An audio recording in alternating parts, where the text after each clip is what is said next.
Hello, hello!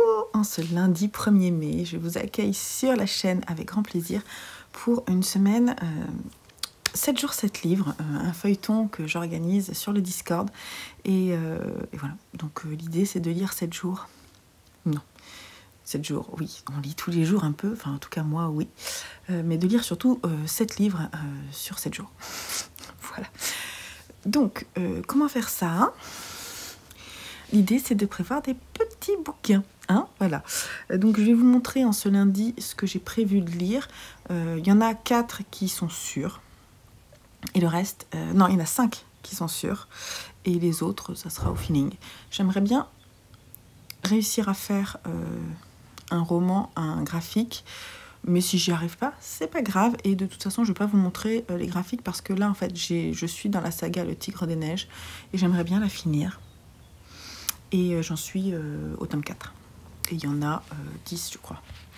Alors, ceux qui sont sûrs, et d'ailleurs celui que j'ai commencé ce matin, c'est Des trolls et des hommes de Selma Lagerlöf, qui est un recueil de nouvelles fantastiques suédoises, classiques, puisqu'elles ont été écrites, je crois, vers le début, vers 1910, quelque chose comme ça. Selma Lagerlöf, elle a eu le prix Nobel de littérature. Donc, je me régale. J'ai lu plus de la moitié. Je me régale. Je vais les garder pour tout à l'heure, les autres. Voilà. Je prévois, ça c'est sûr, parce que j'ai trop envie, de lire T de Haruki Murakami, qui est une sorte d'autobiographie autour de ses t-shirts. C'est tordu, hein, mais ça me donne envie, donc je vais le lire. À mon avis, ce sera assez rapide à lire. Et je ne sais pas quand est-ce que je vais le lire. Au feeling. J'ai aussi prévu de lire cette pièce de théâtre d'Arthur Miller, Les Sorcières de Salem, qui est un classique, hein, que j'ai pris à la bibliothèque. Voilà, donc je vais essayer de rentrer dedans. Si ça me plaît, je lis. Sinon, c'est pas grave. Là, on est chez Pavillon Poche, de Robert Laffont. Et ensuite de saga, j'ai ce second tome du Poids des secrets d'Aki Shimazaki, édité chez Babel, qui est un très court roman. Je fais du bruit, mon chat. C'est mon chat qui ronfle. Je suis contente de le voir parce que j'étais partie en vacances une semaine et il n'était pas rentré quand je suis arrivée. Il était parti en balade. Et là, il est crevé, mon chacha. Donc, j'étais un peu inquiète. Et sinon, j'ai commencé à lire ce pavé.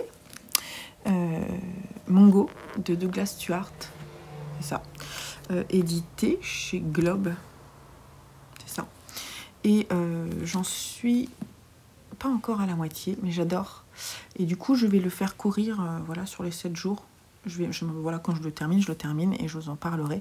J'aime beaucoup, on est dans une ambiance irlandaise, écossaise. On est à Glasgow dans les années 90 et vraiment il y a une ambiance très forte de la ville. Et on suit le personnage de Mungo qui est un jeune homme de 15-16 ans qui vit dans une famille bien abîmée par la vie. C'est surtout sa grande sœur qui s'occupe de lui, même si elle est très jeune. Et il est un peu livré à lui-même. Mais voilà, Mungo, il est plein de douceur, de gentillesse, et il est dans un monde un peu de brut, et en plus, s'éveille en lui, j'en suis pas vraiment encore là, mais un amour pour un autre jeune homme. Et voilà, donc apparemment, en fait, il y a une double temporalité. On le suit dans un week-end de pêche avec 2 énergumènes alcooliques, agressifs, un peu stupide, un peu brute. Et en parallèle, on le suit avant dans son quotidien, un peu chaotique. Et j'aime beaucoup, vraiment j'aime beaucoup. Et je suis trop contente de le lire, donc j'ai envie de le continuer. Et puis sinon, après, en fait, j'ai un sac comme ça. Je vais pas vous dire ce qu'il y a dedans. Hop. Et c'est que des petits livres. Là, il y a une Pléiade et c'est Gide. J'aimerais bien peut-être lire les nourritures terrestres. Mais bon, voilà, je vais piocher là-dedans. De toute façon, c'est ma pioche des futurs 7 jours, 7 livres. Dès que j'ai des petits bouquins, je les mets là-dedans. Et voilà, donc c'est comme ça que ça va se passer. Oui, donc je suis en train de lire ça et vraiment j'aime beaucoup. On suit des personnages, ça fait un peu conte, vous voyez, avec des créatures fantastiques, notamment des trolls. Ouais, il y a pas mal d'histoires de trolls, parce que dans la littérature suédoise, certainement c'est une figure fantastique très importante. Et il m'en reste 3 à lire. Et voilà, donc je vous en parle un peu plus quand j'aurai fini, certainement demain. Et voilà, aujourd'hui c'est férié, donc je vais peut-être pouvoir avancer Mungo. J'ai des amis qui viennent quand même, donc voilà. Je vais pas pouvoir beaucoup lire, mais c'est pas grave. Je pense que là j'aurai au moins fini celui-là. Et puis c'est tout. Donc je vous laisse là, je vous souhaite un bon visionnage de vidéo et je me souhaite de très bonnes lectures. Allez, bye bye.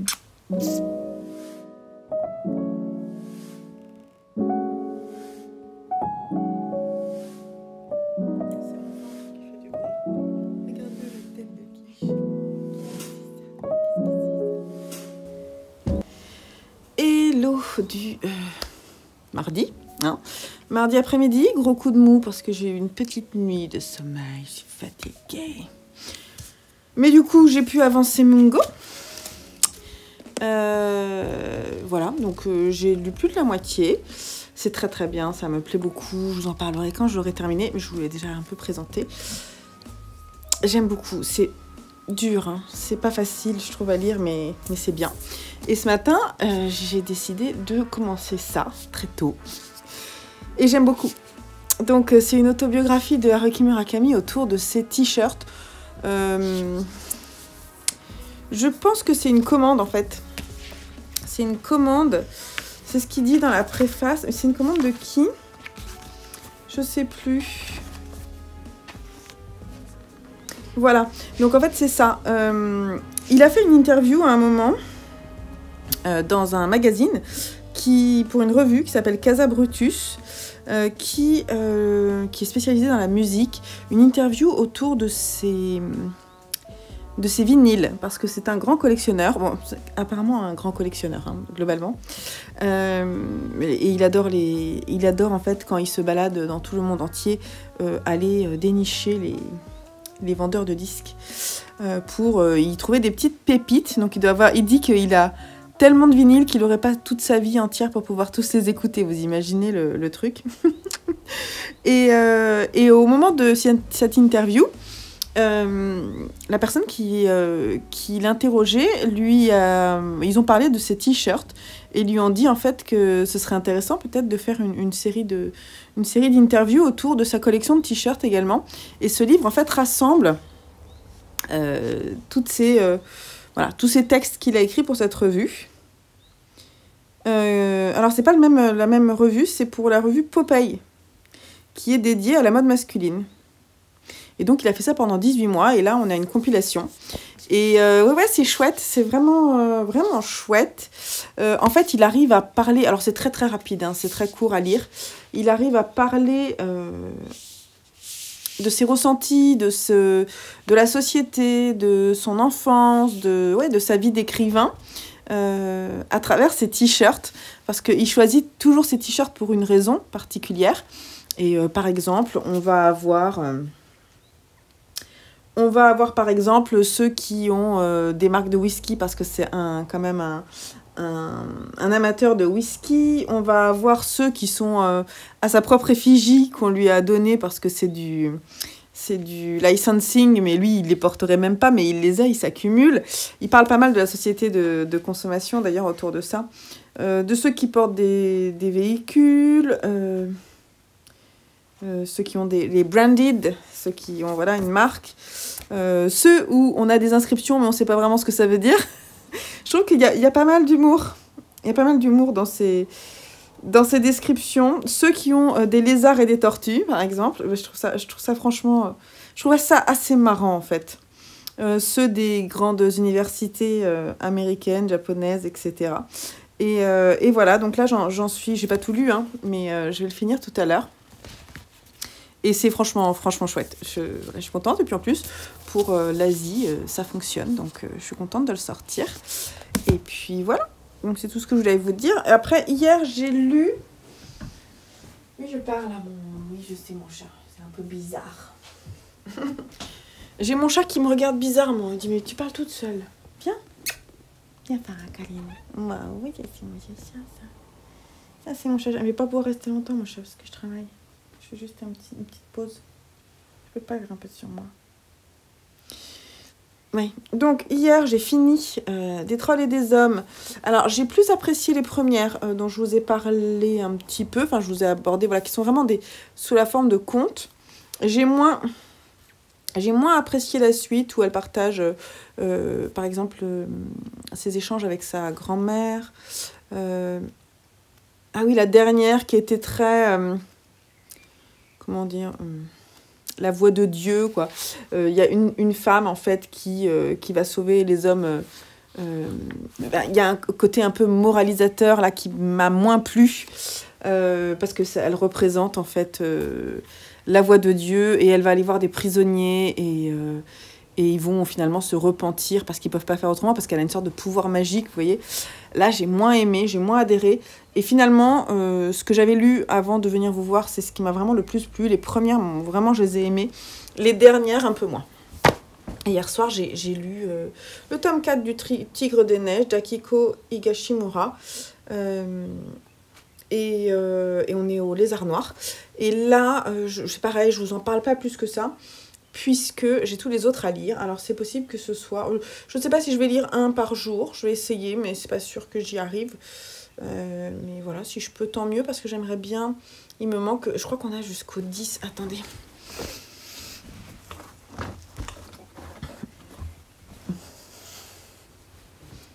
Voilà. Donc, effectivement, ça ferait mardi, mercredi, jeudi, vendredi, samedi, dimanche. Je pourrais tout lire un par jour. Et comme ça, j'aurais lu toute la saga. Ce serait cool. J'aime beaucoup. Les dessins sont beaux. Je trouve que l'histoire est touchante. Là, il y a un petit soupçon de relation amoureuse qui est en train de se mettre en place. Je m'y attendais pas, parce que c'est vraiment l'histoire quand même d'un guerrier qui potentiellement pourrait être une femme, et qui, toutes ces histoires de famille, en fait, comment potentiellement elle a pu réussir en fait à s'imposer dans sa famille pour devenir la représentante de la famille d'un point de vue légal, intendant, tout ça. Et c'est très intéressant, les relations familiales qui sont exposées là-dedans, surtout à une période quand même très très ancienne. Donc voilà. Et tout ce qui est stratégie, elle est très... Le personnage de Enchi... En fait, elle a plusieurs noms, c'est Akutare, c'est ça? Harukaje. Non, Harukaje, c'est le frère, je vais y arriver. Ah, j'ai du mal avec leurs noms, je trouve qu'ils se ressemblent tous. Kagetora, voilà. Et ouais, c'est très très très bien écrit, je trouve. Il y a un côté un peu amusant, tendre, historique, avec une empreinte historique, des beaux dessins. C'est vraiment très chouette. Je trouve que c'est vraiment un manga intéressant. Voilà, donc on se retrouve demain pour la suite de cette aventure 7 jours 7 livres. J'espère mieux dormir cette nuit, parce que oui, là il me manque quelques heures de sommeil, et je ressens la fatigue. Donc après le boulot, là je vais me poser avec mes bouquins tranquillou. Mon chat est au soleil. J'aimerais bien en fait qu'il fasse bon, mais là il fait pas beau. Il fait froid. Enfin, si, là il y a le soleil, mais il arrête pas de partir. Et puis après j'ai froid. Vous voyez, j'ai froid en fait. Voilà. Donc c'est parce que je suis fatiguée. Allez, je vous laisse.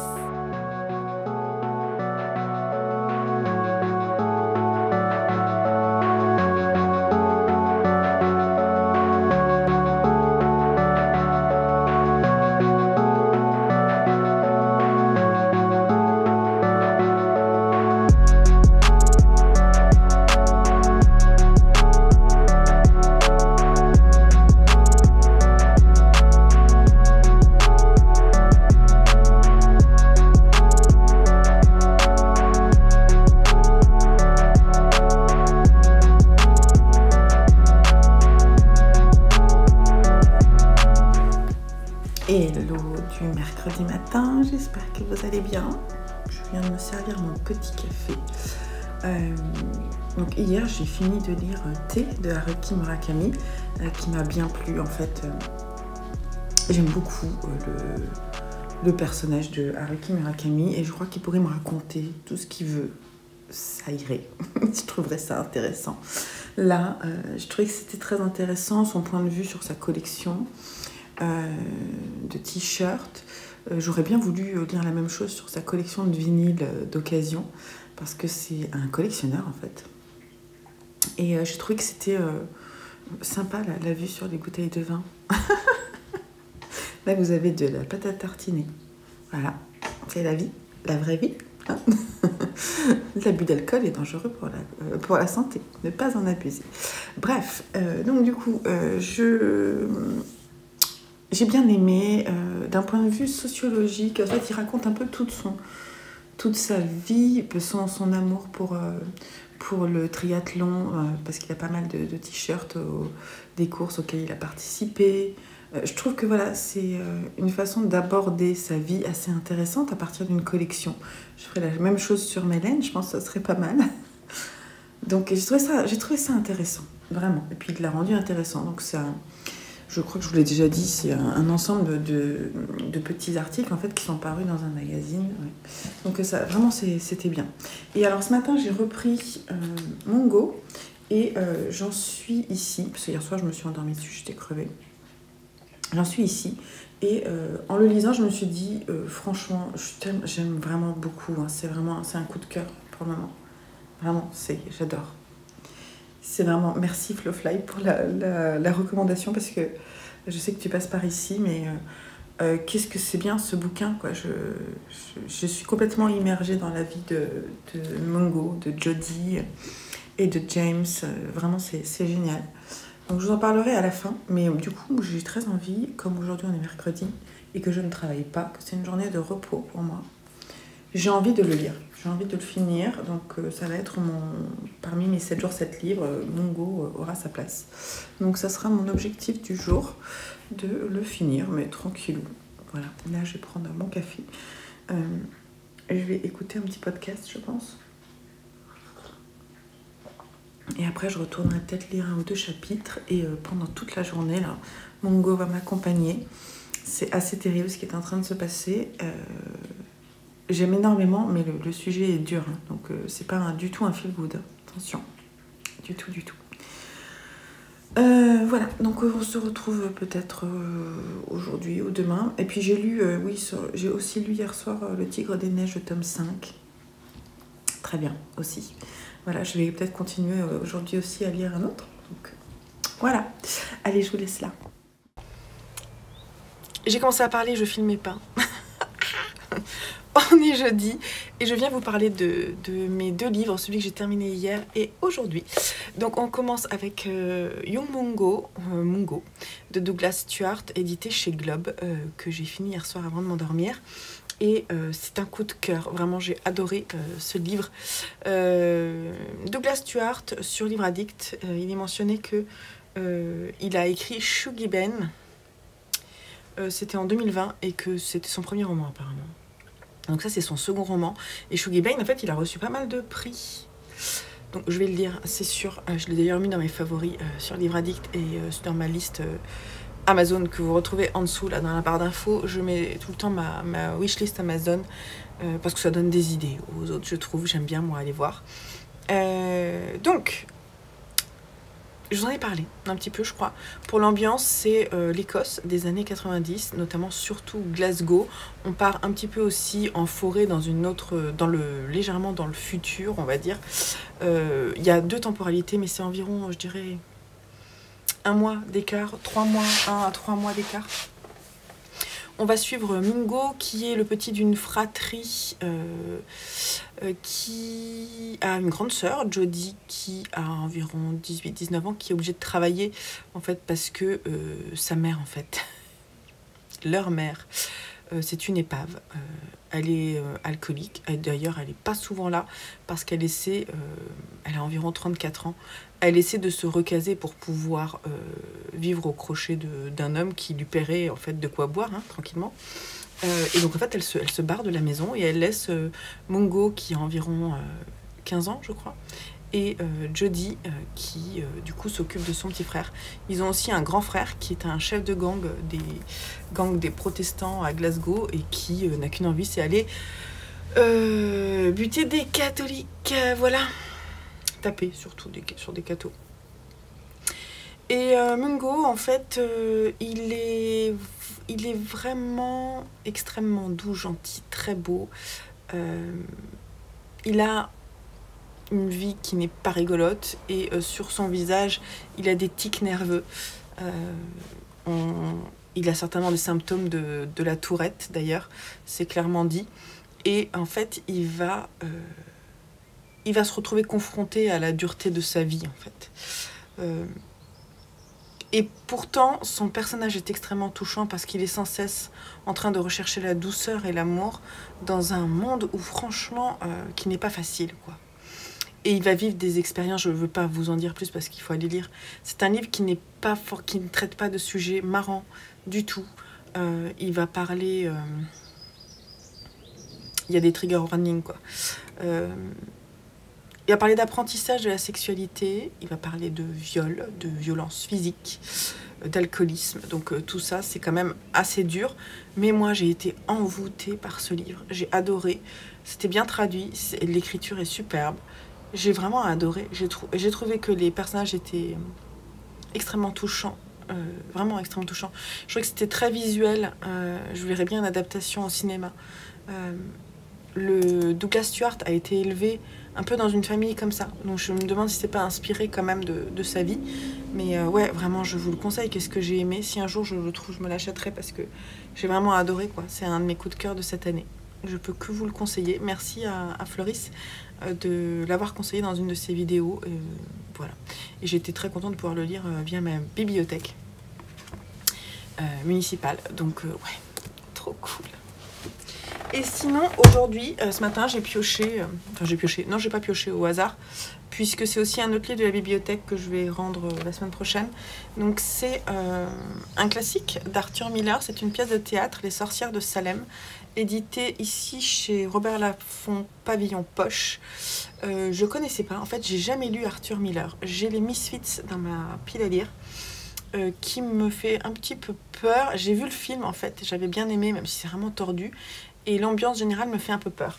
Et là, j'avais envie de découvrir en fait l'interprétation qu'il a fait des sorcières de Salem. Donc c'est la chasse aux sorcières, donc vraiment une interprétation de l'histoire américaine dans les années 1692, avec ce procès qui a ébranlé toute la communauté en fait. Et j'ai trouvé ça passionnant. J'ai trouvé que c'était très bien écrit, très abordable, très affligeant, hein, notamment côté justice et religion. Voilà, je trouvais que c'était vraiment intéressant. Donc j'avais plus de choses à en dire. C'est pas un coup de cœur, mais du coup... j'ai plus envie d'aller vers la plume d'Arthur Miller maintenant. Et alors oui, j'ai pas dit, mais là, c'est traduction et adaptation de Marcel Aimé quand même. Et c'est bien fait, vraiment, c'est chouette, quoi. Ça, je pense que ça rajoute quand même à la qualité du texte. Donc ouais, c'est très très intéressant. Voilà, se lit assez rapidement, franchement. Il y a 4 actes et il y a environ 230 pages, quelque chose comme ça. Et je suis trop contente parce que du coup, là, il est 18h. Alors, j'ai le Tigre des Neiges que j'ai le tome d'hier, je ne l'ai pas fini, donc je vais le finir, je pense, dès que je le finisse, là, ça serait bien. Mais en fait, ce que j'ai envie, c'est d'aller piocher dans ma pile à lire du mois de mai, notamment sur la partie fantasy. On va y aller ensemble. On a un chat, on a un Tigre des Neiges, voilà. En fait, si je voulais pouvoir finir le Tigre des Neiges et vous en parler, il faudrait que je lise ces deux-là. Donc ça, peut-être que je vais le faire. Ok. Donc, qu'est-ce que je vais choisir ?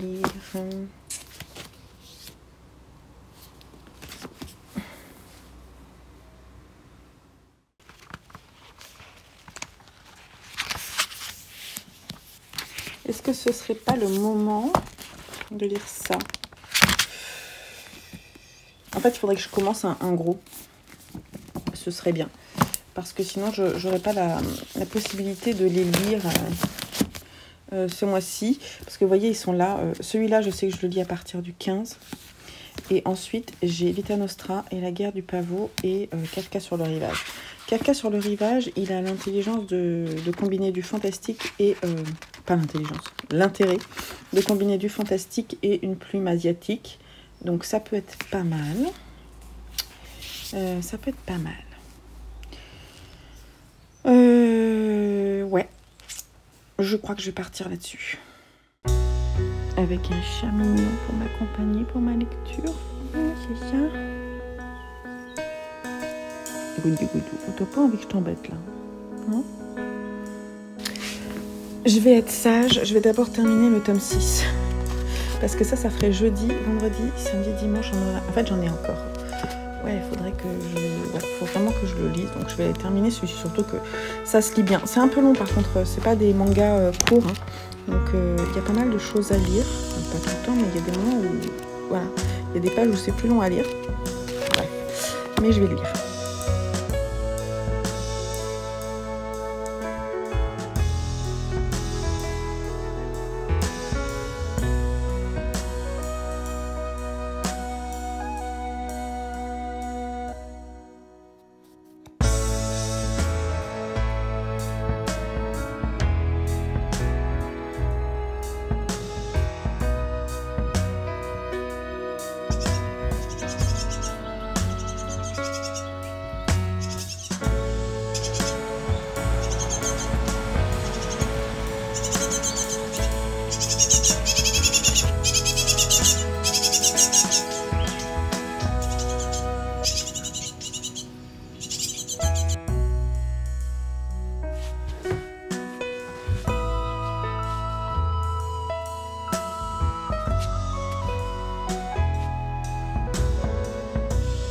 Hello.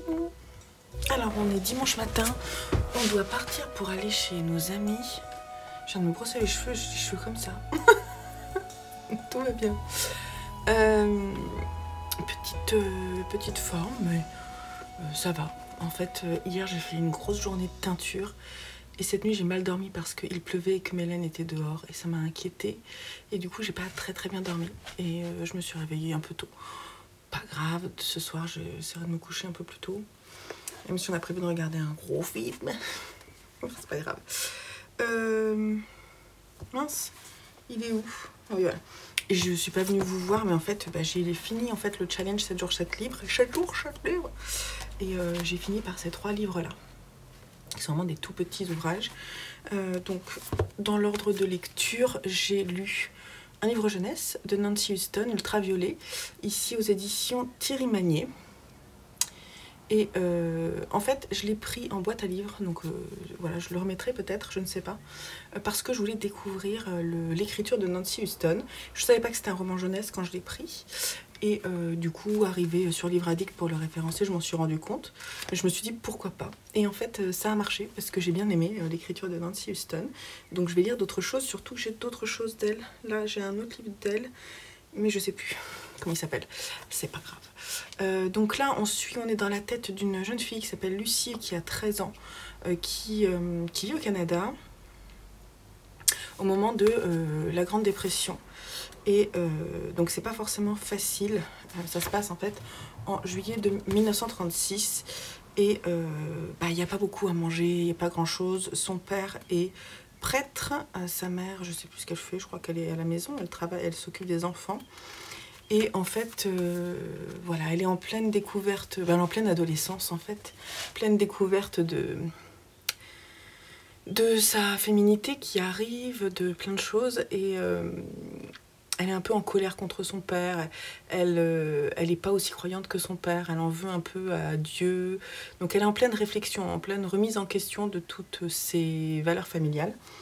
Et en fait, on va la suivre dans la découverte de nouveaux sentiments, de nouvelles émotions dues à son adolescence. Et c'était plutôt bien retranscrit parce qu'on est vraiment, c'est la première personne, elle parle, elle écrit dans son carnet, elle se dévoile et d'un point de vue, elle mélange un peu du coup de l'historique et de la littérature jeunesse. Je trouve que c'est plutôt pas mal réussi.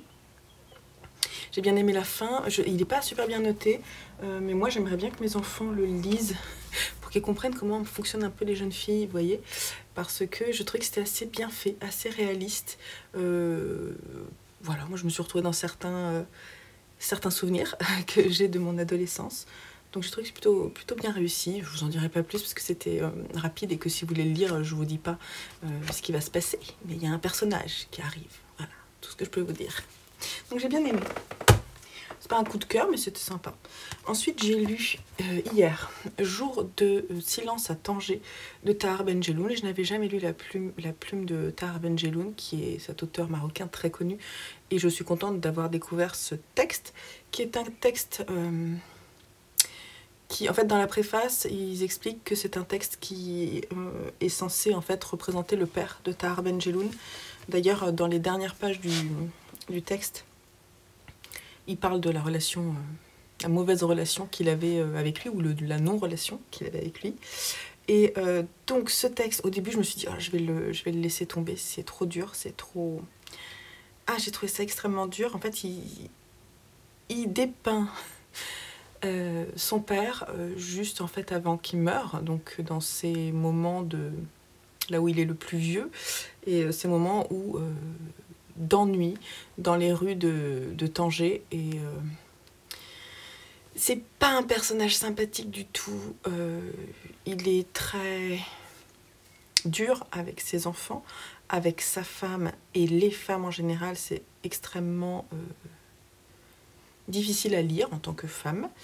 Mais on sent enfin dans le portrait qu'il dépeint qu'il a voulu se mettre à sa place, et il n'y va pas de main morte, vous voyez. Il y va pas doucement, il y va, voilà, il trace tous les traits de son père. Et j'ai retrouvé des choses, donc c'est écrit à la première personne par le biais de son père. Donc il parle en fait du dénuement de sa fin de vie, de son ennui terrible, de la façon dont il déteste sa femme, dont il déteste les médicaments, les gens, dont il a perdu tous ses amis. C'est très très dur à lire. Et moi, ça m'a rappelé certains traits de caractère de mes grands-parents. Donc en fait, c'est des personnes qui sont mortes dans les années 90, quoi. Avant les années 2000. Ça m'a rappelé certains traits de caractère de ces générations qui ont quand même vécu des choses difficiles et qui est extrêmement dur par ce biais, qui finalement en voulait à pas mal de choses, à pas mal de gens. Il y a un trait de caractère notamment, il recense tout, il note les choses. Je ne veux pas rentrer dans les détails personnels de ma vie, mais ça m'a rappelé des choses, vraiment, c'était assez flagrant, de mon grand-père. Et c'était pas forcément évident à lire. En revanche, je salue la plume, comme ça n'a pas dû être facile à écrire pour lui. Je trouve que l'exercice est courageux et bien mené. Je suis contente d'être allée jusqu'au bout. Et ça se lit bien quand même. Donc ne vous inquiétez pas si vous voulez découvrir. Faut avoir le cœur bien accroché, mais en fait ça se lit bien. Donc j'irai lire d'autres choses de lui parce que j'ai bien aimé sa plume. Une douloureuse et fervente expérience que Tahar Ben Jelloun magnifie dans un livre parfait. Oui, effectivement, là, c'est très bien construit, c'est très bien fait. C'est juste, voilà. C'est pas facile quand même, mais voilà. Ça aussi, c'est un livre que je n'ai pas acheté, hein. J'avais pris en boîte à livres, je crois. Celui-ci, je l'avais trouvé en occasion chez Gibert. En fait, j'ai lu Tsubaki il y a 1 an. Donc c'est le premier tome de... comment on appelle ça? Ça s'appelle des pentalogies de... comment est-ce qu'elle s'appelle? Aki Shimazaki, édité chez Babel. Donc elle fait beaucoup de pentalogies. Là, c'est Le poids des secrets. Donc en fait, c'est des histoires de famille. Là, c'est le second tome avec Amagori, donc qui sont ces coquillages-là. Alors, le premier, en fait, si j'avais pas acheté la suite, c'est que le premier tome m'avait fait un effet de ouais, c'est intéressant, ouais, c'est pas mal, mais ouais, ok. Et ben, j'ai un peu le même sentiment sur ce second. La plume est très agréable, ça se lit très très bien. Donc, on a beaucoup d'ancrage dans l'histoire du Japon. Là, on suit un personnage, un enfant. Au début, il a 4 ans, quoi. Il est à Tokyo. Non, ouais, il est à Tokyo. Et ensuite, il va partir avec sa mère à Nagasaki. Et il va vivre, en fait, la bombe.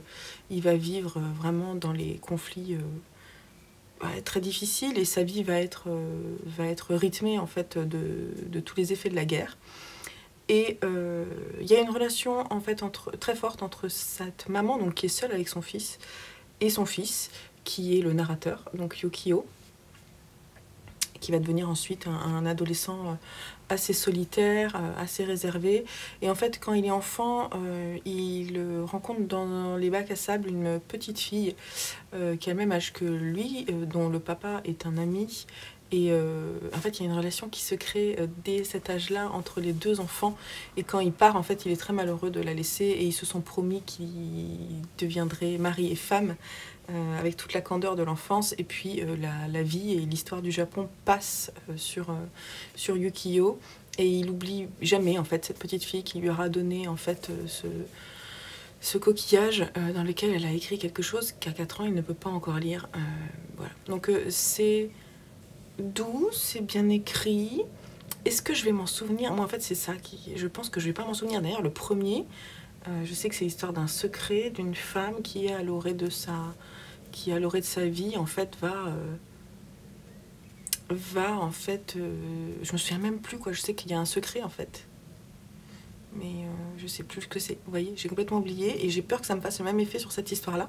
Mais je crois que c'est qu'avec moi que ça fait ça parce que beaucoup de gens adorent. Donc n'hésitez pas, ça se lit. Alors je l'ai lu même pas en 1 heure. Ça se lit très très vite. Ça fait 120 pages, quelque chose comme ça. C'est écrit gros, c'est très bien écrit, très rythmé. Ça se lit tout seul, quoi. C'est... Oui! Mon fils de 14 ans vient de me dire qu'il va se doucher. Il veut l'autorisation parentale. Et puis, sinon, j'ai fini la saga du Tigre des Neiges avec ce tome 10. Voilà. Alors, c'est une saga de Akiko Higashimura. On se rend compte au tome 10, et je m'en suis pas rendu compte avant, parce que moi je suis très naïve, qu'en fait c'est une histoire qu'elle n'a pas écrite toute seule. Elle avait des assistants pour dessiner. Je dis ça parce que ça a un peu terni mon appréciation. Alors, c'est une saga historique qui se passe... en fait, ça se passe environ en 1570, quoi, vous voyez. L'ère de... Je sais plus comment ils appellent ça. C'est un nom super connu. L'ère de... Je sais pas quoi. L'ère Eiroku. Voilà. Voilà pour cette dernière partie. Et on va suivre, en fait... on va suivre Kenshin... Takeda Uesugi Kenshin, qui en fait ce personnage-là, qui est un grand combattant et en fait de cette époque-là, dans la province de Echido, et en fait elle part sur la thèse, comme quoi, comment on dit, elle part sur l'hypothèse que ce grand guerrier aurait été une femme. Et elle va nous raconter son histoire, les différentes batailles qu'elle a connues, par le biais de ce prisme-là. Et du coup, c'est très intéressant parce que elle va adapter... Alors, en fait, d'un point de vue historique, on ne sait pas trop en fait, si c'était un homme ou une femme. Je vous en ai déjà parlé. Et en fait, elle explique que chaque mois, par exemple, elle s'enfermait, cette personne-là s'enfermait, elle s'enfermait dans un temple et en fait, on la voyait pas parce qu'en fait, elle avait des forts saignements et en fait, d'ailleurs, elle est morte de la maladie du gros ventre, potentiellement, donc, qui serait peut-être finalement une maladie gynécologique qu'elle aurait eue.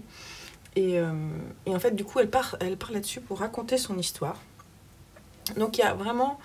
elle s'est appuyée vraiment sur l'histoire à cette époque-là et de ce personnage-là. Donc il y a vraiment une empreinte historique très forte qui est très documentée pour les andouilles de l'histoire dont je fais partie un peu.